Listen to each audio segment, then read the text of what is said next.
We're now officially rolling. Today on the podcast, we have Andy Jones. And I think I've seen Andrew or Andy. Which one do you prefer? I much prefer Andy. Yeah, Andrew has got connotations to the royal family, right? So I'm not going there. Yeah, Andy. Awesome. Welcome, Andy. Thank you. Take me take me back to your first job. I think I saw that you started in the realm of web development in the 90s. Does that sound about right? Yeah, I know. Don't say that too often, but I've been around a little while. I mean, I work for a company called British Telecom, right? It's a big telecoms company in the UK. They own EE and stuff. So mobile company. I've been for them for over 20 years. Well, over 25 years. So been around a lot, and I before that, I was working for a company that did software that specifically for banking systems, right? So around the Millennium Bug and stuff like that, I was around for doing stuff there. But these were old systems. It was archaic in comparison. It was like COBOL kicks. I'm almost embarrassed to say it, but yeah. Um, in fact, I met up with someone that I worked with years ago, and some of the banks still use these kind of non-interactive and Windows based or whatever systems. It's all like transactive. What do you call it? It's your credit check type scenario stuff, right? And so it's all back end systems that sending all the figures across. And there's very few people doing it, and he is earning an absolute fortune. Right, and I said to him, "Well, maybe I need to dig that up because I could do with a bit of that." But yeah. So Cobalt Kicks then moved on to. I was doing that at British Telecom, and unfortunately, my mum became ill, so I was moving around the country a lot. So decided I needed to, be around. And fortunately, the company approached me and asked me if I wanted a job. So from there, basically went from there. So, but I've done lots of things in my past for them. I've luckily, from a career perspective, which is, you know, quite a long way now. I've been in IM and collaboration, email and collaboration. I've run teams of consultants. I've done migration. I've done customer onboarding, but always pretty much focused back down to software. Played a part in writing intranet sites when that was starting to become big. We developed our own intranet site, and then I was part of a team that were looking to kind of resell those, like, directory type scenarios and collaboration type tools as it was started to emerge and new web technology started to come on board. And then you got all these content management systems that suddenly came onto the market. So we were using that. So, and then I worked on some big contracts, the NHS in the UK, where we're talking, server farms of thousands of servers looking after those. NHS patient data. As you can imagine, you're talking quite a bit of data every day. I think they're like in the UK. I think they're still like the biggest employer, if not in Europe, but one of them in the world. They're quite huge organisations. Worked on that, and then I want to say about 7-ish years ago, kind of migrated into this kind of cloud team, which is a group of consultants, took on a pre-sales role. And if I'm honest, I kind of joined that team and I felt they were a bit frosty towards me. I thought, as if, right? But and I needed to brush up on my skills because they said, look, Andy, I want you to take on this customer. They want to go from, move to Windows 10. I went, okay, fine. So go and talk to them, see if you can influence them, etc. So I went and did that, created a kind of, I don't know, a rapport, if you like, with them. But I suddenly thought, do you know what? A lot of my skills are outdated here. So I spent evenings, any time that I had, just kind of coming up to speed with all the latest technologies, how to do things, how to configure things on Windows and what have you. And that was my journey, really. That's where my journey started, because I became more integrated in the team. There were certain people like Dean and other people that are, they're consultants. They are, having to update their skills on a daily basis. And it was a different way of working for me. So that was my starter, really, for re-educating myself and keeping that going. And things moved on gradually, and then loved it, and got nominated for MVP. So and the story after that is, there's loads of stories after that, but it was good to be nominated, for sure. Let me shout out for the guy who nominated me. Right, it's a guy called John Lunn, who worked in our team. He was an Azure guy, but he got off during kind of lockdown, got offered a job by Microsoft, moved to Microsoft. So working for Microsoft, he nominated me, and obviously you get nominated by a Microsoft employee or another MVP. So that was my journey there. Was that somebody who was kind of a mentor, very kind of helping you pivot to? I would say, like, was that somebody who was kind of a mentor to you along your journey then? Different technology area, but obviously Microsoft focused. So he was more Azure and infrastructure, right? And I was more Endpoint. So, but we worked closely as a team. It wasn't a big team, 9 or 10 people. And for sure, he was an advocate of learning, and he started this. Let me get this right. Is it 100 days or 1,000 days of learning? There's a that is. So basically, you had to learn something, blog on it pretty much every day, right?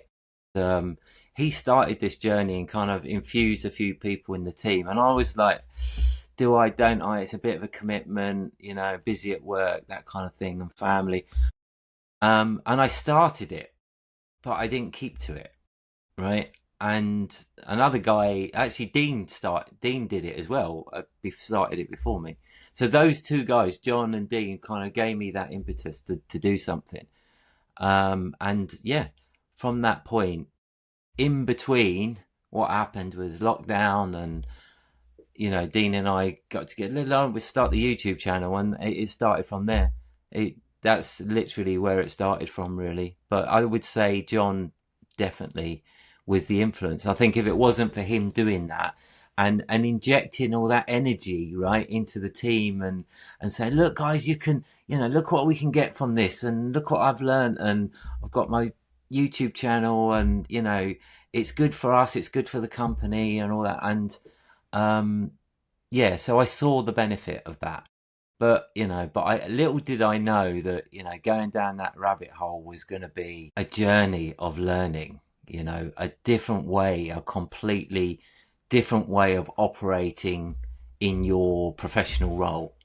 But I'd like to think it's been good. It's good. There's very few times in the day that you get really to kind of take shot of what you've achieved, personally, not what other people might think of you, but from a personal gain knowledge. We all want to kind of go down that route, but we have a different limit into how much we can suffer, right, sitting in front of the computer those hours of the day. So definitely John Lunn. Shout out to him. And how was that challenge? Was it 100? Was it 1,000 days? Do you still I'll have to remember it? look it up. But I think it's probably 100. Right, I think it is probably 100. 1,000 just seems a bit too far, but I think it's still going. There's a group on LinkedIn, I think, that you can join to do that, and maybe a YouTube channel.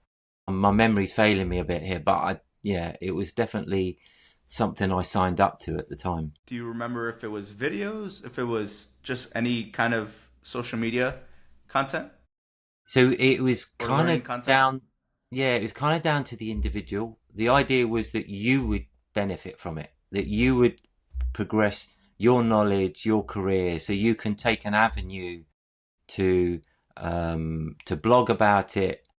John had his kind of YouTube channel and stuff, and his blog, and I already had a blog, and I thought, okay, but it had not been kind of used for a long time, so that's when I started up. I renamed it and moved to modern, which is kind of what I work under, right? So this is, it's backwards here, but M2M is my kind of logo really. But yeah, it's you decide on how you publish your material effectively and what you gain from it. But you had to do something every day. But there was like a board effectively that would say yes, you're meeting the standard.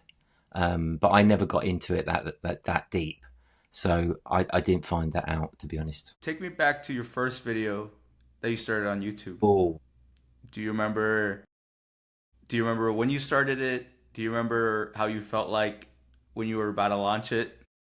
yeah, I don't think personally that I'm a natural in front of. Yeah, I mean, when you've got a face for radio, right? I think you're always on the back foot, and you're thinking, okay. But it was more about the content, right? And we saw the Intune guys, right? Intune.training guys, and we thought, yeah, they're funny and whatever, and we had lots of followers, but we wanted to bring a different angle to it from the UK and Europe, I suppose. But that first video, Dean and I said, do you know what? We'd get on a video and we'll just chat. And that's what we did. We just said, so what's on your mind, Andy? What you up to, what you doing? And it was literally that. There was very little preparation. And we just did a few of those and then started to introduce some additional people that had knowledge in specific areas like security, and there weren't a great deal of those. And then Dean started making his own videos. He became prolific in doing it. He kind of got the bug, and so did I. But my journey was slower, and I don't know whether that was a confidence thing. I think it was probably a bit of a confidence thing, but not so much having my face in front of the camera, more about the way I'd speak. Mhm. You're conscious of the number of times you're kind of thinking, you don't want to be doing that, right? Otherwise, you're creating more hours of editing for yourself. So yeah, and that gradually came over time. But I have to say that for me, the editing side of things I really enjoy. You know, I don't. I kind of hold off going and buying all the latest and greatest subscriptions. I mean, I've got about 1,500 TV subscriptions, right? Why do I need to go and subscribe to all this software that I'm not gonna? You kind of look back and think, oh my God, how much money am I spending on subscriptions? Um, but yeah, so I tried to do it as much as I could within a budget. Um, Later on, I got all the Elgato stuff. I bought a better camera, which I'm not using here because I didn't get it set up in time. But um, yeah, I took some gadgets with me to Workplace Ninjas. Did a couple of interviews with some of the MVPs and that. Um, so yeah, it's been a gradual thing. It's a gradual thing. But yeah, that first video was atrocious. It's atrocious. It was really bad. And I mean, actually, let me quickly see. Let me go on there, so if I can see the first video. I'm back. So if I can videos. I think I saw that one of your more popular ones was one of the Mac OS ones, and Yeah, I'll ask about that later.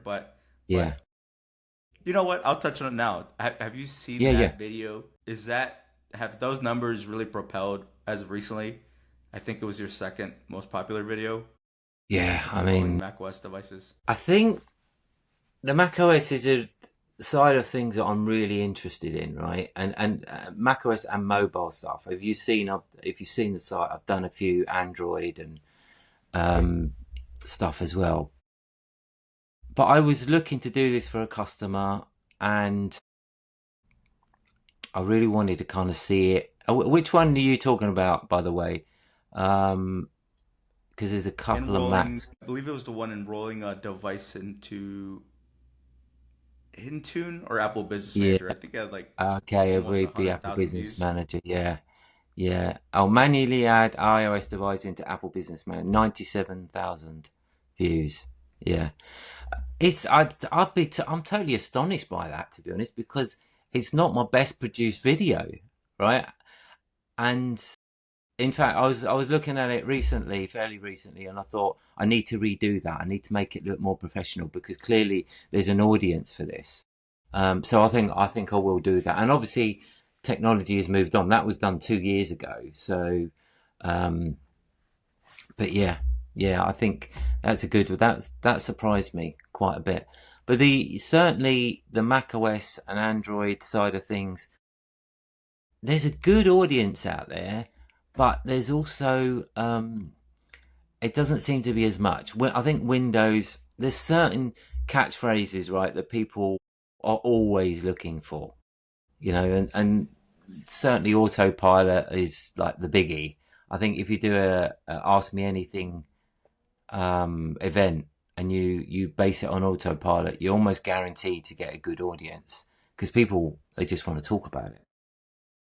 You know, people have problems with it, or and actually, it's probably not the most complicated thing, but it seems to be drawing the biggest audiences for some reason. Yeah, My theory behind that is I think it's the introduction ish kind of realm of Intune because you kind of want that. You're like, I don't want to handle these devices anymore. If I could just ship it directly from the OEM provider to the user, show me yeah, how to do this. yeah. You're right. It's one of the biggest steps, right, of automation from going from SCCM or on-prem onto into the cloud. So it's like the first product kind of name that you come across or product feature area that you come across to enhance that whole process. So I can understand why it's popular, but I kind of think once you're beyond that, it's kind of fairly easy to implement. So the other stuff is, all the other features are probably more complicated, and I would have thought there'd be more audience for that. I mean, not that there isn't, but more so. Um, but yeah, I mean, the YouTube channel isn't my holy grail right now, if I'm honest, right? Because it should be, because I've got a good following, um, and I will get back to it, but I've had a kind of break from it because I've been doing other things, right? I've got so many good ideas, and I'm trying to utilize kind of people knowledge, network of people to get ideas and develop things. So yeah, which I don't know, maybe we can get onto, but I think I'm developing some Microsoft software, if you like, or solutions to help customers in that whole Microsoft ecosystem. So that's my goal at the moment. But I've got lots of channels, YouTube channel.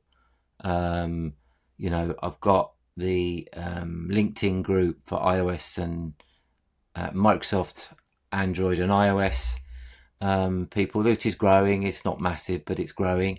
Near enough 400, I think, people, and that in itself tells a story because Mm-hmm. there's not as a bigger audience for the mobiles.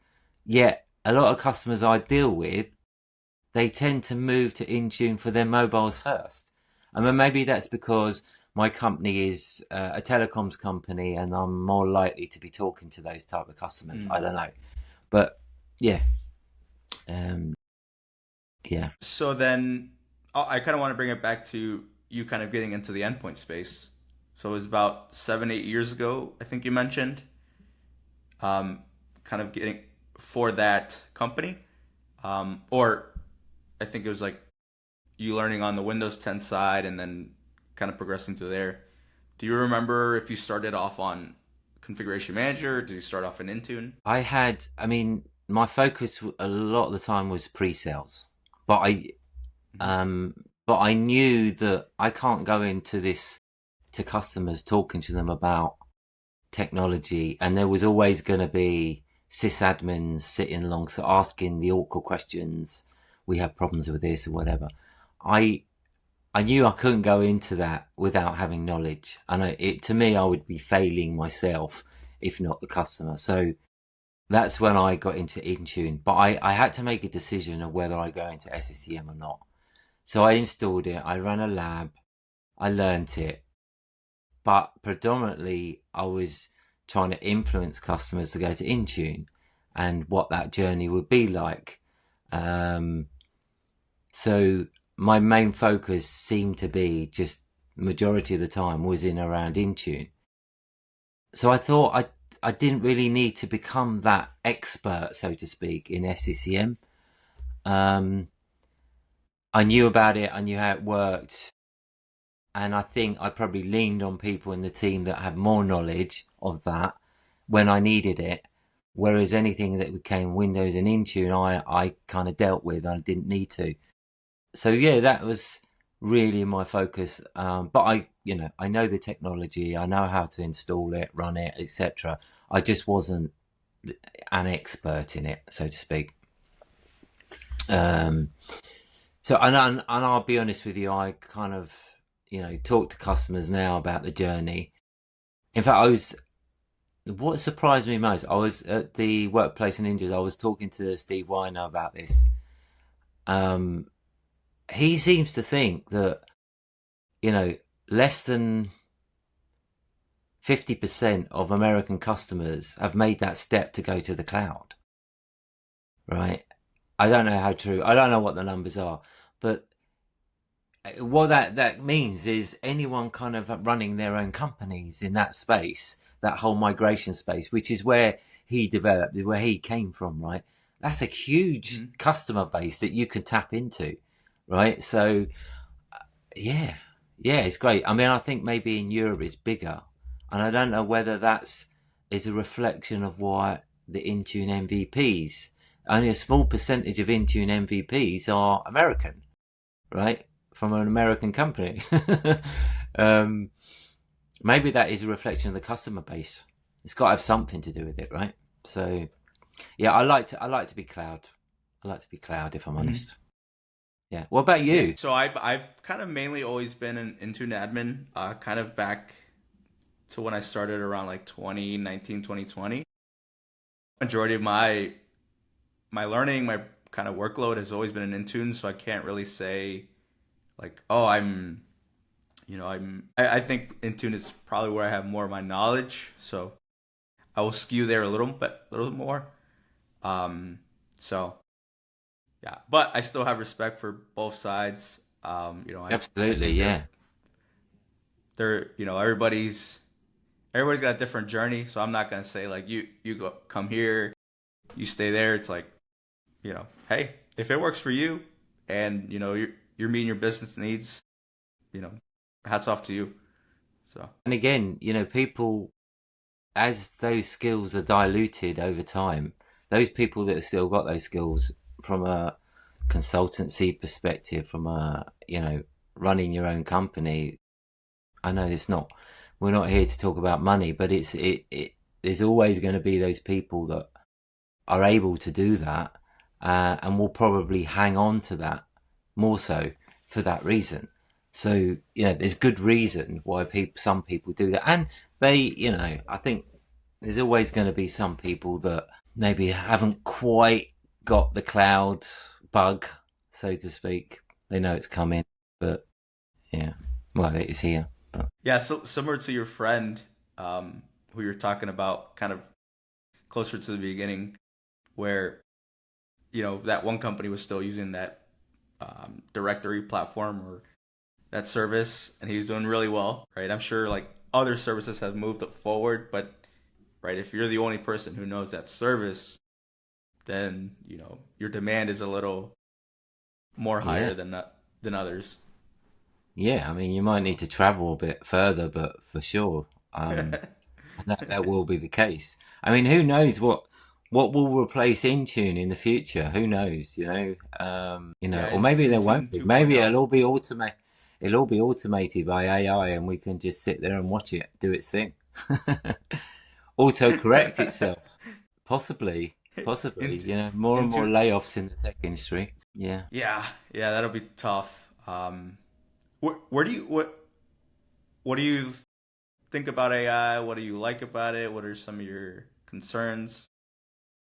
Mm. Yeah, I th- it's good, right? Technology moves on. You got to embrace it. You don't. If you don't, it's you do that at your peril. I think there's lots of good stuff coming through. Microsoft have invested hugely in the AI side, I think, and not just Microsoft, but companies in general. And there's a lot of automation coming in under the system. The engines that are running things are auto creating, reporting, auto correcting, troubleshooting, um, preventative type stuff. Aside from the whole, power automate stuff, I want this app, I want this, which if from my experience, and I have been using them quite a bit of late, are still archaic. They just no, they just don't hit the mark. Um, you've still got to go in and not only enhance what's done, but also change what's already been done for you. And you kind of think, well, I should have just done that myself. It might have been quicker. So I'm a big advocate, right? Because I use it every day, and I'd be stupid to say I don't enjoy it when I use it every day. But at the same time, there's a lot of sysadmins that almost kind of don't talk about it. There's always going to be those people that are just upfront. They're advocates. That this is where it's going. I've got to be part of that journey, and not only that, I've got to be part of the journey from the start, right? But from my experience, I feel that there's a lot of sysadmins in the Intune area that don't. They want to talk about autopilot. They want to talk about, Mac integration, and so I think it will gradually just feed more and more into what we do. I know that Microsoft are bringing, they're looking to do more and more on that side, AI into the automation, which is not kind of end user facing, but it's going to be helpful. Certainly Intune hasn't been the best for reporting, right? So, which is why a lot of companies, application packaging companies, migration companies are really beefing up on their reporting side of things, right? Because it's a gap that Microsoft haven't filled. Now they could come along and just say, right, sorry, we've got a new one, and people just use natively Intune. So I think there is a bit of a risk in there. But meanwhile, there's stuff that is happening from Microsoft to kind of fix that, I think. But yeah, I like it, right? I have to say I like it. I like it, and I use it every day, but I don't use it every day from an Intune perspective, because I think there's a lot of customers that literally don't want to pay the price for the AI components at the moment. And there's, like Intune Suite all right, so isn't it strategically AI? It's a set of tools, but it's people were already paying a good price for their licenses, and unless it's really going to change the way they run their business, or they can see the benefit in changing their business, I think adding those AI components is too far right now for a lot of companies.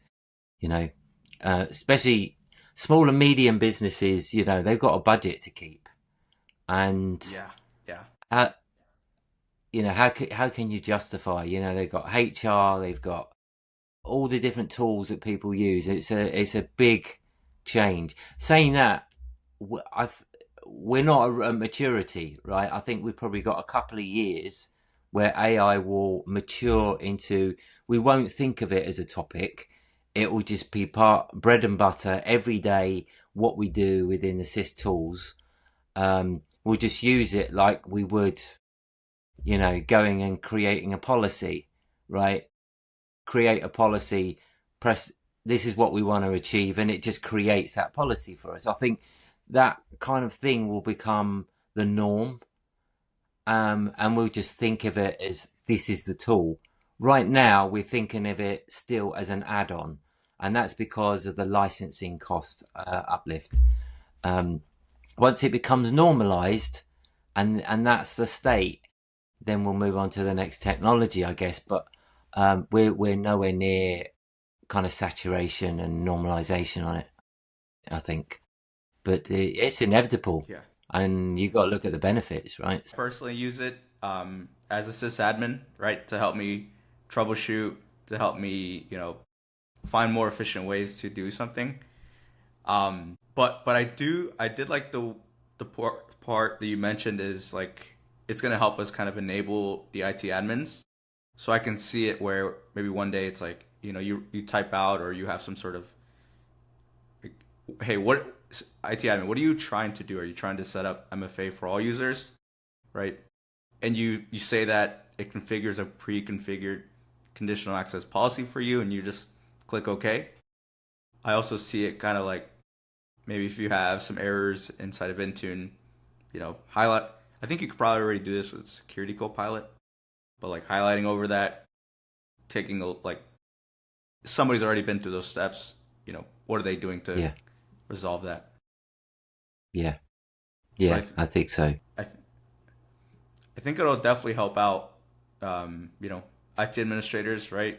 Kind of give them a different perspective of like, I think becoming more efficient, like not having Yeah, to go but this is the down. question, Fabian, right? This is the question.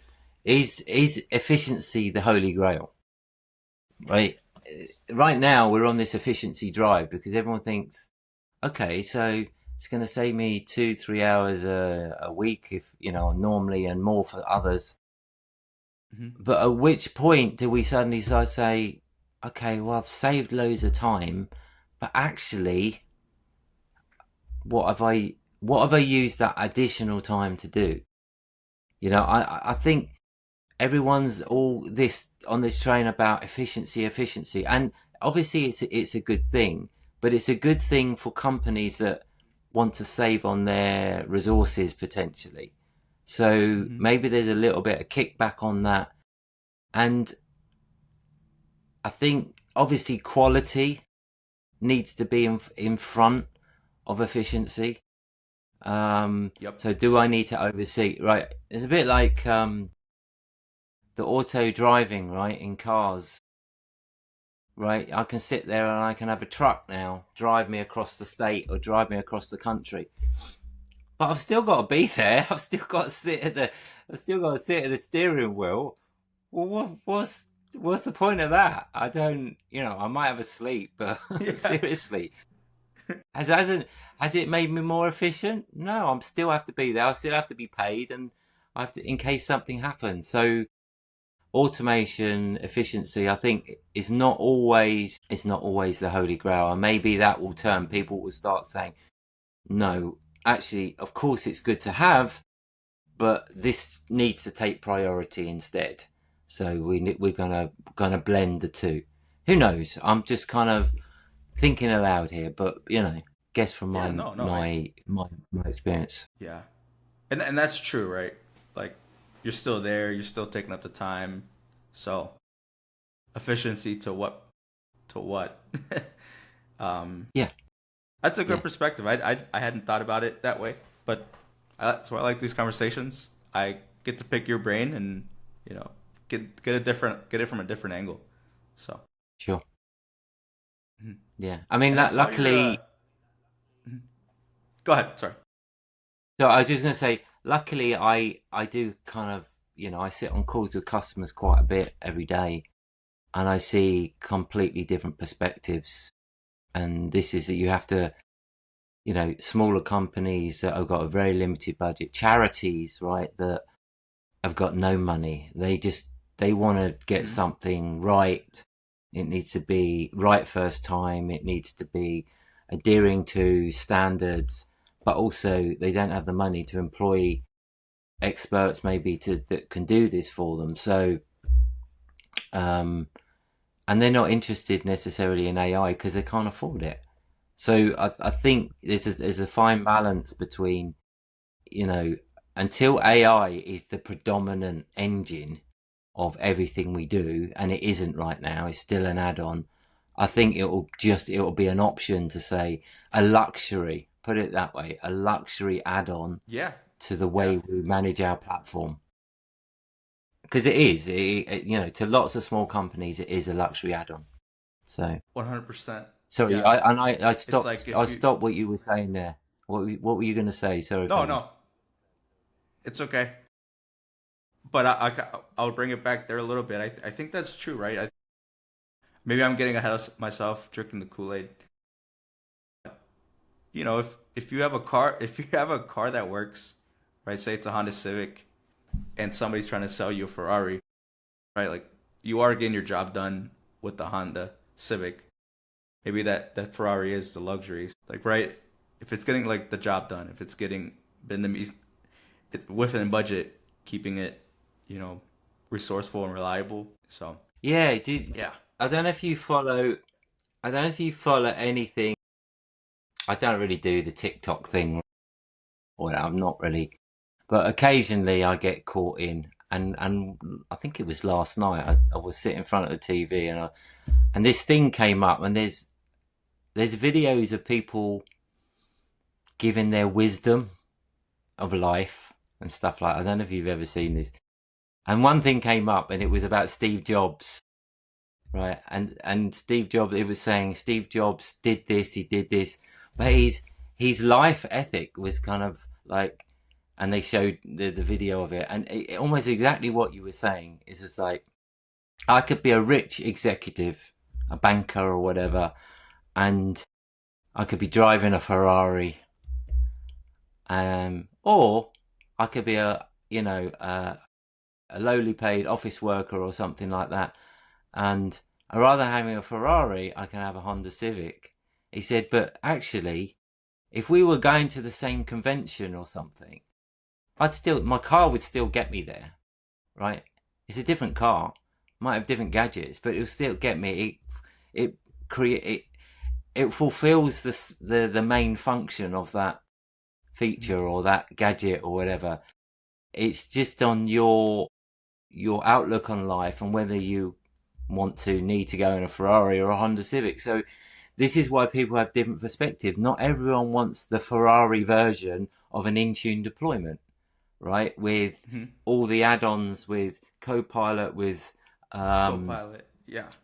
automated apps packaging and all that, which are all good, but they're a cost. So everyone has their Hmm. story to tell, and it comes down to the budget today. Hmm. Yeah.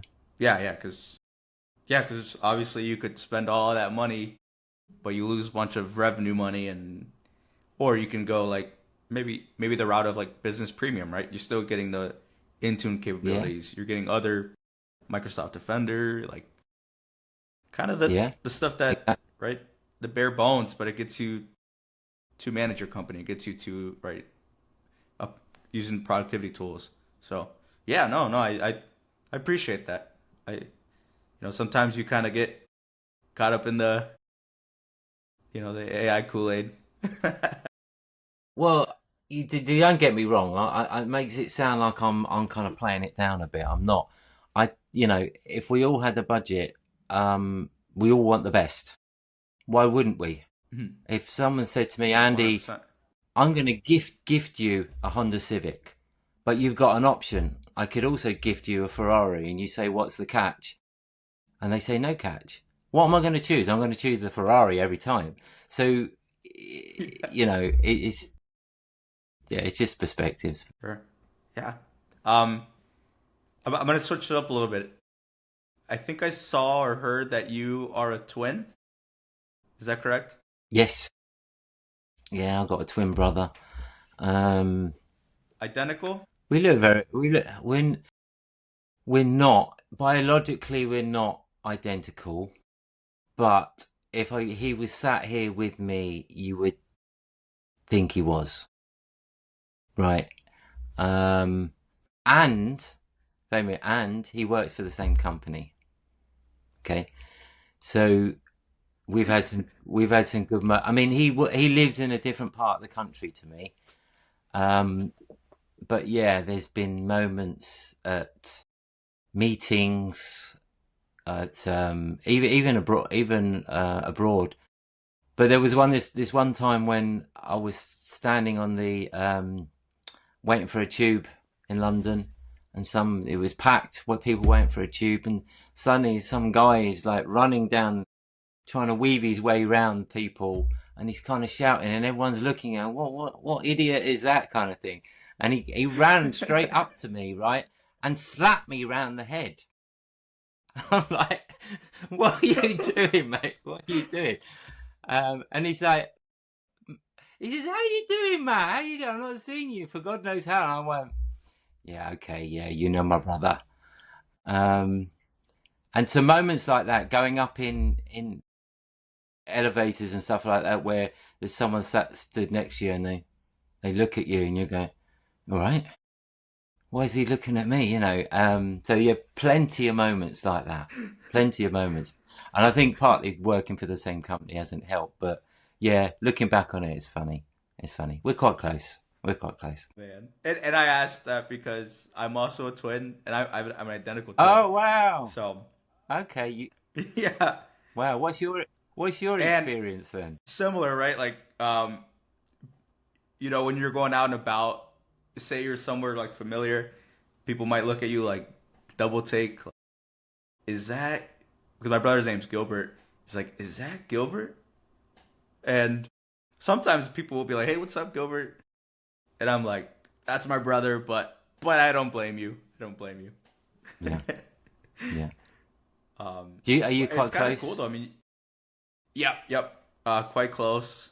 It's funny. He also works in IT, so maybe that's a trend. Right. Yeah. My brother was It, working it for the company I work for now before me. Um, and he was into IT a lot earlier because I didn't want to go into IT, to be honest. I wanted to go into construction. Well, not construction, but really, something called quantity surveying, which is more about sizing, scoping, quantifying, the build of things. It didn't end up that way. So I ended up, I when I graduated, it was a bad time for the economy. So I had to decide what I was going to do. And we didn't have the internet in those days. And I feel kind of, embarrassed by saying it, but I was sending out letters, right? And nothing came back. And so I thought, well, I've got to do something. So I went and did a computer science master's degree in the UK. And that's where it started, really. And I got a job off the back of that. So, yeah. nice. So So, funny how did you things ever funny how things turn out.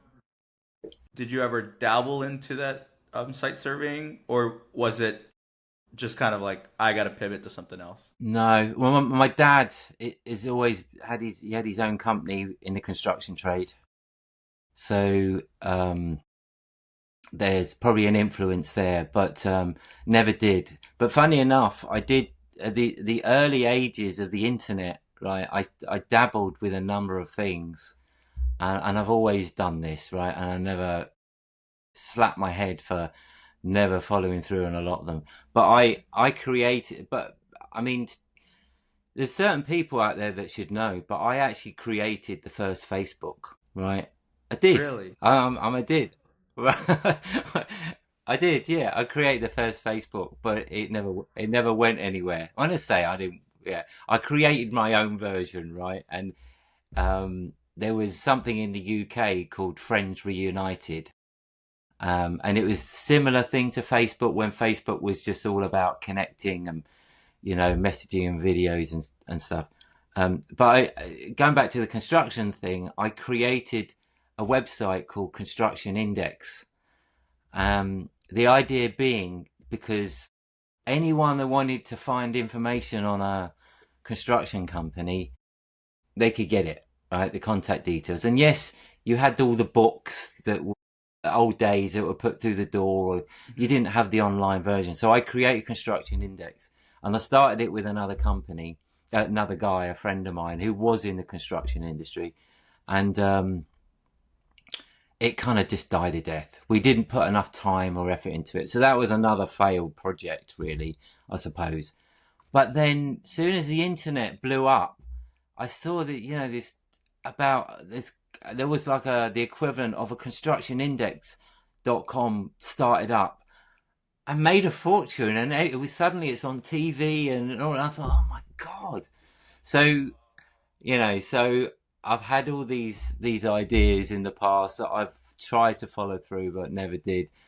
There wasn't the funding rounds of funding and stuff like that in those days, Mhm. but yeah. But now, yeah, I'm doing a project at the moment that I'm quite proud of and I'm following through on. So we'll see where it goes. Could you share it? Is it in the works? Yeah, You I don't have mean, to. You don't have to. okay, to, You don't have to. to no, it's fine. It's fine. Some of it's already out there, right? I started on my. I like the automation thing, and yeah, you've got AI, but I started something called onboarding and offboarding. Okay, so I wanted to tap into the HR scenario. Um, there's a lot of companies still out there pushing spreadsheets, just using emails to onboard people to companies. Don't get me wrong, there's a hell of a lot of tools as well, SAP and Bamboo HR. A lot of companies doing it, but um, they have payroll systems, they have HR systems, and I don't know if you ever see. I looked into it, Fabian, but some of these big companies are paying immense amount of money for HR systems. Immense, far more than the licenses you charge that Microsoft charge, right? Yeah. I thought, as an MVP, let's see what we can do here. And I started writing some scripts. I wrote some PowerShell scripts to automate the onboarding of users. So user form, okay. Originally, it was an Excel spreadsheet. Created a kind of user onboarding list. Used that to then basically onboard all the details, set them up in Intune and Entra, an account assigned to groups, licenses, all that. So I did all that, and I did something similar for offboarding, and I wrote that and put it on my blog, and I had like an immense number of people contact me saying, Andy, can you give me all this? Can you give me all this? Because I did it, and I just thought, right, spent a lot of time and let it do its thing, right, and kind of forgot about it, moved on to the next thing. And then all these people approached me, and I thought, okay, all right, maybe I need to get this out to people because I wasn't doing it for financial gain or whatever. Mhm. Went to do it, and the platform or the tenant that I put it on was a trial tenant, right? So suddenly I had 3 or 4 devices, physical devices, that had been blocked out of that because it expired. It was a trial tenant. I couldn't get access to a lot of the code and stuff like that, and didn't have copies. I was doing it as a one-off, so I had to do it all again. Yeah, I had to do it all again. But this time, I decided to go build in a full ecosystem. So I wanted to use SharePoint, Power Automate, Intune, Entra, not forms, but I did do planning originally. But so the idea being, if you're a small company and you've invested in an Office license and you're struggling with your HR onboarding, offboarding, etc., why not use your license to maximum ability, right? Use something that is completely within the Microsoft ecosystem, within your licensing, and automate what you do. And that was what I produced. I put it into on GitHub. did a private preview of it, and within a week, I had 200 companies approach me saying, "Andy, I want this. I want this." Yeah. Cal. Um, so it's still in private preview, and I'm working with a couple of companies right now to try and license some of it. So I subsequently built a lot of add-ons to it. I've now built a there's a power app that basically for the onboarding element, and you're the first to know, right? I haven't said this to anyone yet, apart one person, but I haven't said this to anyone. I built an employee power app as well, so that deals with your salary, leave, announcements, all the things that you deal with in HR. So I've built as an add-on, as a separate app as well. So that's my next launch, in effect.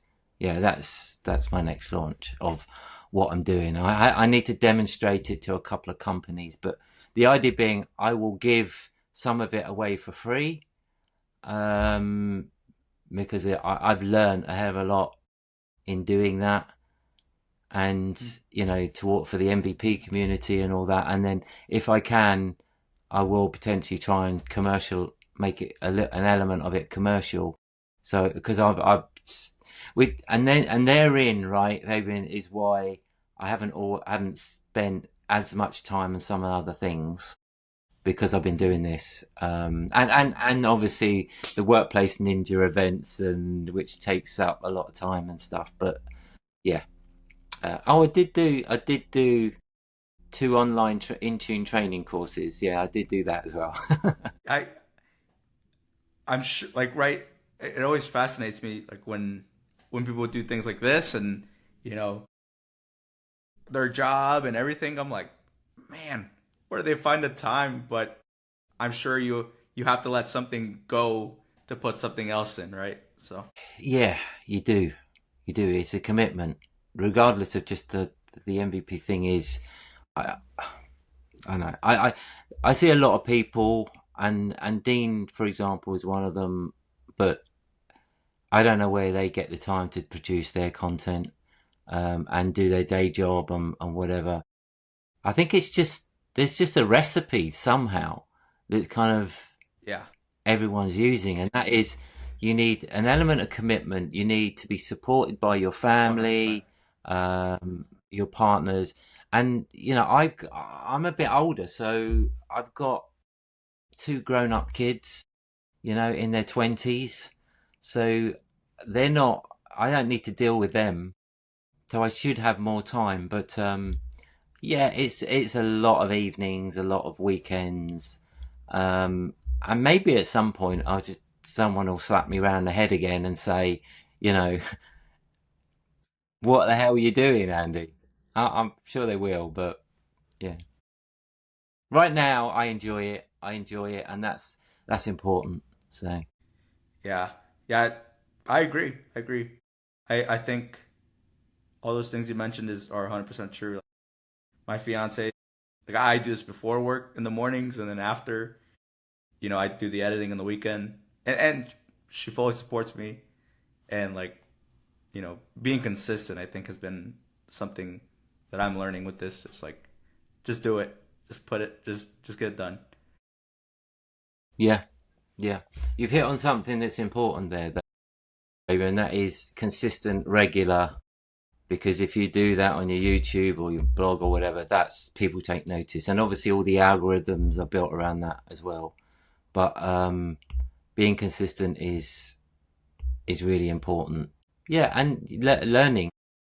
Well, what I didn't say is the one of the main reasons why I started wanting to go into the YouTube channel was because I don't like sitting down in formal training. Right, I've I've written some online training courses for people, but I hate doing them myself. So I would much rather read a website, read some documentation, try something out on a VM or something like that, and then do it and demonstrate it and talk about it. I'd much rather gain the knowledge and do it. And that was my way of learning. That was my choice of learning. Doing exams, in my years, I've done plenty of exams, but right now, I don't see that as my priority. I see, if I'm going to learn, I'm going to learn it. I don't need to have a certificate to tell me I've learned it. Yeah. 100%. And who is Andy Jones beyond the keyboard? What do you like to do when you shut down the computer? Lots of things. Hobbies, interests. Yeah, there's, the computer side of things, right, is always taking a lot of my time. I've got a dog that I love walking. Pretty much a lot of mornings I go training. Once you go past 50, Fabian, I tell you what, it's a struggle. It's a struggle to keep the weight off and all that. So there's a group of guys that I go in a field at 6:30 in the morning, and we do training. So HIIT training, running, press ups, sit ups, squats, all that kind of HIIT training type stuff with sandbags on our shoulders, to add a bit of weight and whatever. And I've done that for the last 5 years, and we do it all year round, every weather. I think the lowest we had was -9. We were doing it in with snow and rain and all sorts, but we become hardened to it where we do it in every weather. And in the winter times, it's dark. This isn't like a stadium or anything, right? A purpose built. It's a football field, right? We take our own lights, we take a speaker, and there's up to 9 of us, and we just train every morning. So yeah, and that gives me that mentally. That's been brilliant because the banter that goes on with it, and the friends. I've made lots of friends through it as well. So, and that's created a social scene.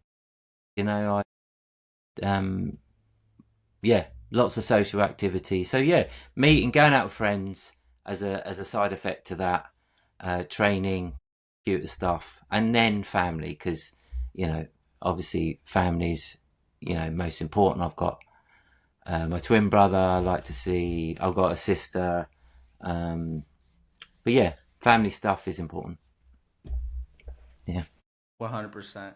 So Yeah, I can't say. I like to play golf, by the way. I like to play golf when I can. Yeah. nice. Well, if you ever make it over to the States, or if I ever make it to your side, we got to get a round in. So I enjoy Yeah. golf too. Yeah. So. You do you? Okay. What did you play? What did you play off? Sorry? What's your handicap? What's your Oh handicap? man, I'm just a recreational. I am not talented or anything by any means. I just show up, like to have a good time. Okay. Okay. Yeah. So, Cool. and then I'll wrap it up here, Andy. What kind of advice do you have for the next generation of IT professionals? I think if it's anything similar to kind of what I do, maybe what you do, the only recipe for not the only recipe, but a good recipe for progressing your career is literally spend an hour of your day learning what's new, right? Build that into your everyday DNA of working, and be that you're allowed to do it through your company or you do it personally. If you want to progress your career and you've got a hunger for knowledge, then you have to literally do it almost on a daily basis. And if you can do that, you'll improve, and it will mean that you can do exams if you want to do exams.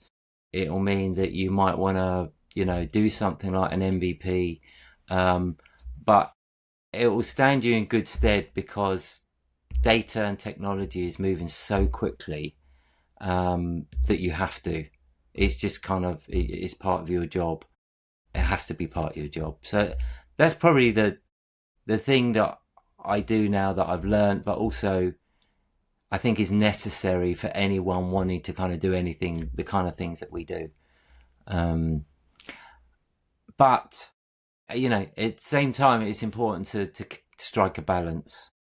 Make sure that you're not sat in front of a computer 24/7, and you do have other outlets, be it family, exercise, or golf, or whatever it might be, because that will keep you balanced.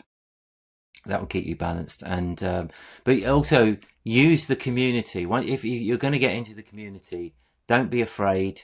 Get in, you know, ask them. They are so helpful.